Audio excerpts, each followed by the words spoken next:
It all started with a whisper in the digital underground, a murmur that something massive was about to break. And then it did. A flood of stolen footage, code, and chaos poured across the internet. Grand Theft Auto 6, one of the most anticipated video games of all time, had been breached. Not by some dark web syndicate or rogue nation-state hackers. No, it was an 18-year-old autistic teenager from Oxford sitting in a Travelodge hotel with an Amazon Firestick, a hotel TV, and a phone. No laptop, no advanced tools, just a burning obsession with hacking and a mind wired for digital infiltration. His name was Arion Kurtaj, and what he did not only shook Rockstar Games, but the entire gaming industry and cybersecurity world. Arion wasn't just a lone wolf. He was part of Lapsus, a group described in court as digital bandits. Teenagers who danced between firewalls, mocked billion-dollar companies, and held some of the biggest tech firms on Earth hostage for fun and profit. Uber, Nvidia, Microsoft, Rockstar. The names sound like titans, untouchable, armored with digital defenses. But to Lapsus, they were doors left unlocked, ripe for a break-in. What makes this story so compelling, so terrifying, and so tragic is that it feels like fiction, but it's all real. Imagine you're a developer at Rockstar Games, grinding away for years to bring GTA 6 to life. Every line of code, every rendered street, every neon-lit sign placed with care. And then, suddenly, a teenage hacker breaks into your internal systems, leaks 90 developing clips, threatens to release the game's source code, and lets you contact him on Telegram. No one could believe it. The leak was jaw-dropping. And the audacity using a Firestick and hotel Wi-Fi? It was like something out of Mr. Robot, except it was happening in our world. And that boy, Arion Kurtaj, was already on bail.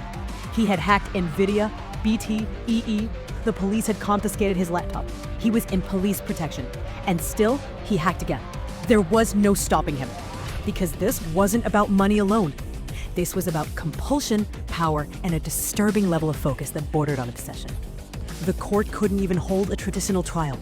Due to his severe autism, Arion was deemed unfit to stand trial in the conventional sense. So, the jury wasn't there to judge intent, just to confirm if he actually committed the acts. And they did. All of them. Dozens of hacks, millions in damages, and a moment in internet history that will never be forgotten. And then came the sentencing. Judge Lees had seen enough. Arion wasn't just dangerous with a keyboard. He was still threatening to hack more, even while in custody. Doctors said he was motivated, determined, and at constant risk of relapse. So she sentenced him to an indefinite hospital order. Not jail, not probation, but a secure psychiatric hospital, potentially for life, unless doctors determine he is no longer a threat. And in that decision lies the heart of a moral and digital conundrum. Because we're not just talking about someone who committed crimes, we're talking about a young person who exists at the intersection of genius and instability. Autistic, brilliant, and dangerously committed to cyber intrusion. How do we process that? Is he a villain or a victim? A prodigy hijacked by compulsion or a deliberate digital terrorist? The lines blur, and that's what makes this story so emotionally complex. He's not alone either. Another member of Lapsus, just 17, was also convicted, found guilty of working alongside Arion to hack Nvidia, steal data, and demand a $4 million ransom. That teen didn't just hack, he also stalked and harassed young women. His punishment? An 18-month youth rehabilitation order with supervision and VPN bans. Compared to Arion's indefinite confinement, it feels light, but the court seemed to acknowledge the difference in intent and ongoing risk. But let's pause and talk about Rockstar Games, the company caught in the middle of this digital cyclone. It took them $5 million and thousands of hours of staff time just to recover from the damage. Internally, developers were shaken. Morale was shattered. The leak hit not just the company's finances, but their spirit. You work in secrecy for years, polishing every detail, and suddenly, your unfinished creation is out there, being picked apart, memed, analyzed, criticized. Rockstar didn't crumble, though. They retaliated the best way they could.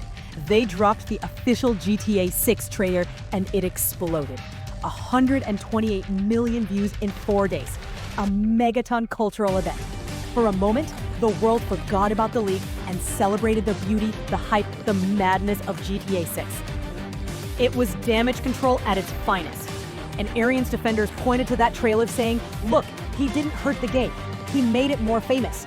But Judge Lees didn't buy it, because Rockstar was just one victim. There were others, many others. Lapsus wasn't subtle. They were brash, loud, and cocky. They mocked their victims publicly on Telegram. They posted in English and Portuguese. They celebrated their attacks like it was a game.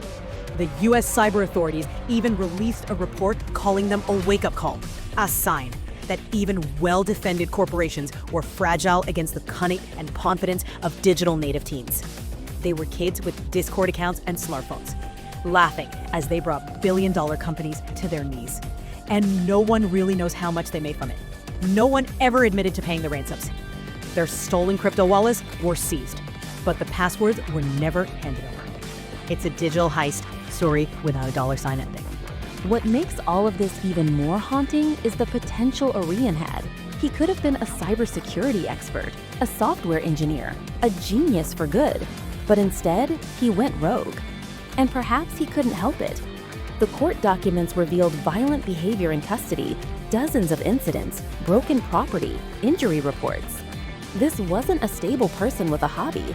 It was a young man spiraling out of control, using hacking as both a drug and a weapon.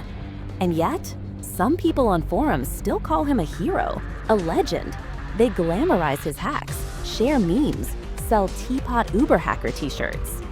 That's the other controversy here, the internet's obsession with digital rebellion, even when it hurts real people. Because this isn't just about Rockstar. Lapsus DOS targeted regular individuals too. They stole from crypto wallets, they stalked, they harassed. And that's where admiration turns into something much darker. This saga isn't over. Arion is in a hospital, but Lapsus DOS isn't gone. More members are believed to be out there, maybe in the UK, maybe in Brazil, maybe already working on the next breach. In companies, they're still vulnerable.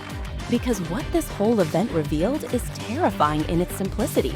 You don't need an army or millions in gear, just a Firestick, a cheap hotel room, and the will to break through. The walls weren't as high as we thought. And as long as that remains true, the game isn't over. Not for Rockstar, not for Microsoft, not for the rest of us. The real question now is what happens next? Will companies finally take security seriously? Will future prodigies like Arion get help before they crash into criminality? Or will we keep seeing digital Robin Hoods twisted into cybercriminals, while the world watches from behind screens, cheering and gasping in equal measure? One thing is certain, when GTA 6 finally launches, it will carry the scars of this saga. It will forever be tied to the name Teapot Uber Hacker. Arion Kurtaj's fingerprints are already on its legacy, embedded in its story. And whether we remember him as a warning, a tragedy, or a genius gone astray, that will depend on who tells the tale. But the tale will be told, again and again. Because this was not just a leak, it was a moment, a war cry from the digital generation. And we were all there to witness it.